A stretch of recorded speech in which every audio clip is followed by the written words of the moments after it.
ناظرین محترم، السلام علیکم۔ آج کی اس ویڈیو میں ہم بات کرنے والے ہیں محشر کے ہولناک مناظر اور اولاد آدم علیہ السلام کی نفسا نفسی پارٹ 3 کے بارے میں۔ ناظرین محترم، اگر ابھی تک آپ لوگوں نے پچھلے پارٹ نہیں دیکھے تو آپ ہمارے چینل پر جا کر دیکھ سکتے ہیں۔ ناظرین، حدیث پاک میں آیا ہے کہ جب جہنمی کافر مسلمان گناہ گاروں کو طعنہ دیں گے تو اللہ تعالیٰ جبریل علیہ السلام کو بلائیں گے اور فرمائیں گے، اے جبریل، آج ہمارے ماننے والوں کو طعنہ دیا جا رہا ہے کہ ان کے ساتھ بھی وہی سلوک ہو رہا ہے جو نہ ماننے والوں کے ساتھ ہو رہا ہے۔ جاؤ ذرا جہنم سے حالات معلوم کر کے آؤ۔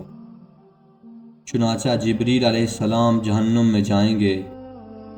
جہنم کے دروازے پر اس کے داروغہ مالک کھڑے ہوں گے۔ وہ دروازہ کھول کر حضرت جبریل علیہ السلام کو اندر داخل کریں گے۔ جب گناہ گار مسلمان ان کو دیکھیں گے تو وہ فرشتوں سے پوچھیں گے کہ یہ کون ہیں؟ اس وقت ان کو بتایا جائے گا کہ یہ وہ فرشتے ہیں جو تمہارے پیغمبر علیہ السلام کے پاس وحی لے کر جاتے تھے۔ جب ان کے پاس نبی رحمت صلی اللہ علیہ وسلم کا تذکرہ کیا جائے گا تو اس وقت گناہ گار لوگوں کو نبی علیہ السلام کی یاد آئے گی۔ جہنمی لوگ ان الفاظ میں حضرت جبریل علیہ السلام کو روک کر کہیں گے کہ اے جبریل، آپ نبی علیہ السلام کے پاس اللہ کا پیغام لے کر جاتے تھے، آج ہم گناہ گاروں کا پیغام بھی ہمارے سردار صلی اللہ علیہ وسلم کو پہنچا دیں کہ آقا، آپ تو ہمیں بھول ہی گئے، ہم جہنم کی آگ میں جل رہے ہیں اور آپ صلی اللہ علیہ وسلم جنت کے اندر ہیں۔ جبریل علیہ السلام ان کے ساتھ وعدہ کریں گے کہ میں آپ کا پیغام اللہ کے محبوب صلی اللہ علیہ وسلم کو ضرور پہنچاؤں گا۔ چنانچہ جب جبریل علیہ السلام باہر آئیں گے تو اللہ رب العزت فرمائیں گے، جبریل، آپ نے میرے محبوب صلی اللہ علیہ وسلم کے گناہ گار امتیوں سے جو وعدہ کیا ہے، اس وعدے کو نبھانا ضروری ہے۔ لہٰذا جبریل علیہ السلام جنت میں جائیں گے۔ اس وقت نبی علیہ السلام جنت الفردوس میں انبیاء کی محفل میں منبر پر تشریف فرما ہوں گے۔ جبریل علیہ السلام کو جب آپ صلی اللہ علیہ وسلم دیکھیں گے تو فرمائیں گے، جبریل، آج کیسے آنا ہوا؟ جبریل علیہ السلام عرض کریں گے کہ میں آج آپ صلی اللہ علیہ وسلم کی امت کے گناہ گاروں کا پیغام آپ کے پاس لے کر آیا ہوں۔ جب نبی علیہ السلام یہ سنیں گے کہ میری امت کے کچھ گناہ گار ابھی بھی جہنم میں ہیں تو آپ صلی اللہ علیہ وسلم حیران ہوں گے کہ اچھا، مجھے تو خیال ہی نہیں تھا۔ چنانچہ نبی علیہ السلام اسی وقت اللہ رب العزت کے حضور سجدہ فرمائیں گے اور اللہ رب العزت کے سامنے کہیں گے، اے پروردگار، میری امت کے گناہ گاروں کو معاف فرما دیجیے۔ اللہ تعالیٰ ان کو شفاعت کبریٰ کی اجازت فرمائیں گے کہ اے میرے محبوب صلی اللہ علیہ وسلم، آپ جس کے بارے میں چاہیں شفاعت فرمائیں، ہم اس کو جہنم سے نکال دیں گے۔ شفاعت کبریٰ کی یہ خوشخبری سن کر نبی علیہ السلام جہنم کی طرف چلیں گے۔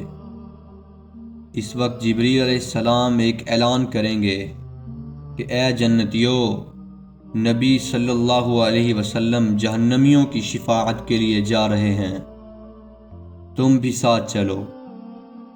چنانچہ اس دھولے کے ساتھ شفاعت کرنے کے لیے ایک بارات چلے گی۔ نبی علیہ السلام شفاعت فرمائیں گے اور دیگر انبیاء کرام بھی شفاعت فرمائیں گے۔ جس کا جو بھی واقف ہوگا، ہر اس بندے کو جہنم سے نکال لیا جائے گا۔ حتیٰ کہ اگر کسی نے دنیا میں کسی مومن کو ایک پیالہ پانی بھی پلایا ہوگا تو اللہ تعالیٰ اس عمل کی برکت سے اس کو بھی جہنم سے نکالیں گے۔ جب سب لوگ شفاعت کر چکے ہوں گے تو اللہ تعالیٰ فرمائیں گے، اے میرے پیارے محبوب صلی اللہ علیہ وسلم، میں نے آپ سے وعدہ کیا تھا کہ میں آپ کی امت کے 3 لب بھر کر جہنم سے نکالوں گا۔ چنانچہ اللہ رب العزت اپنی قدرت کے دونوں ہاتھوں سے جہنم سے 3 لب بھر کر نکالیں گے، یعنی جیسے آدمی دونوں ہاتھوں سے آٹا نکال لیتا ہے، اس لب میں اس امت کے کھربا کھرب لوگ ہوں گے جن کو اللہ تعالیٰ اپنی رحمت سے جہنم سے نکال دیں گے۔ ان کے جسم جل جل کر کوئلے کی طرح کالے ہو چکے ہوں گے۔ اللہ رب العزت کی طرف سے حکم ہوگا کہ ان کو نہر حیات سے غسل دیا جائے۔ چنانچہ جب ان کو غسل دیا جائے گا تو ان کے جسم ٹھیک ہو جائیں گے، لیکن ان کے ماتھے پر اتقاء الرحمن کا نام لکھ دیا جائے گا، جس کا مطلب یہ ہوگا کہ رحمان نے اپنی رحمت سے ان کی بخشش کر دی۔ اس کے بعد ان کو جنت میں بھیج دیا جائے گا۔ اب نبی صلی اللہ علیہ وسلم کی امت کا کوئی گناہ گار بھی پیچھے نہیں رہے گا، سب کے سب بخش دیے جائیں گے۔ حدیث پاک کا مفہوم ہے کہ جب یہ لوگ جنت میں زندگی گزارنے لگیں گے تو وہ جنتی جو پہلے سے جنت میں ہوں گے جب ان کو دیکھیں گے تو مذاق کیا کریں گے اور کہیں گے کہ دیکھو، ہم پر تو اللہ کی رحمت ہو گئی اور اس نے ہمارے عملوں کو قبول فرما لیا، لیکن آپ لوگ تو رعایتی پاس ہوئے ہیں، آپ کے ماتھے پر تو اتقاء الرحمن کا نام لکھا ہوا ہے۔ ان جنتیوں کے ساتھ پہلے والے جنتی اس طرح سے خوش مزاجی کریں گے جن جنتیوں کے ماتھے پر اتقاء الرحمن لکھا ہوگا۔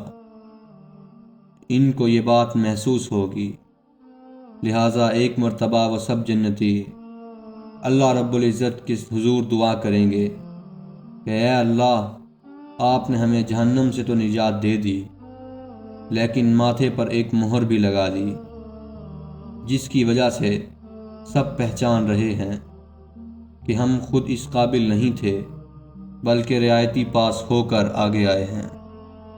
اے اللہ، ہمیں اس سے بچا لیجئے۔ اللہ تعالیٰ ان کی اس بات کو قبول فرمائیں گے اور فرمائیں گے کہ ہم نے خود یہ مہر لگائی تھی تاکہ تمہارے اپنے دل میں یہ کیفیت پیدا ہو اور تم ہم سے مانگو اور ہم تمہیں عطا کریں۔ چنانچہ ان کی فریاد پر اللہ رب العزت ان کی ماتھوں سے یہ مہر ہٹا دیں گے۔ ناظرین محترم، کاش کہ ہم بھی ان لوگوں میں قیامت کے دن شمار ہو جائیں۔ اپنے عمل تو اس قابل نہیں ہیں، مگر اللہ رب العزت کے محبوب صلی اللہ علیہ وسلم کی شفاعت نصیب ہو جائے، دوسرے انبیاء علیہ السلام کی شفاعت، اللہ کے نیک بندوں کی شفاعت نصیب ہو جائے۔ کاش کہ اللہ کا کوئی ایسا نیک بندہ ہو جو دنیا میں بھی ہمیں پہچاننے والا ہو، ہم بھی کسی کی پہچان میں آنے والے بن جائیں، جو قیامت کے دن ہمیں جہنم میں جلتا دیکھیں تو اتنا تو کہہ دیں کہ اے اللہ، یہ مجھ سے تعلق رکھنے والا تھا، یہ میری عزت کرتا تھا اور میرے ساتھ رابطہ رکھنے والا تھا۔ کاش کہ کوئی ایسا ہو جو ہمیں بھی جہنم سے نکلوا دے۔ رب کریم سے دعا ہے کہ پروردگار عالم ہمیں اپنی رحمت سے قیامت کے دن ان لوگوں میں شامل کر لیں اور آپ صلی اللہ علیہ وسلم ہماری بھی شفاعت کر دیں۔ اور اللہ رب العزت سے دعا ہے کہ اللہ رب العزت ہمیں اور ہمارے عزیز و اقارب کو بخش دیں۔ ناظرین محترم، ہماری اس ویڈیو کا اختتام ہوا۔ ملتے ہیں نیکسٹ ایپیسوڈ میں، تب تک کے لیے دیجیے اجازت۔ خدا حافظ۔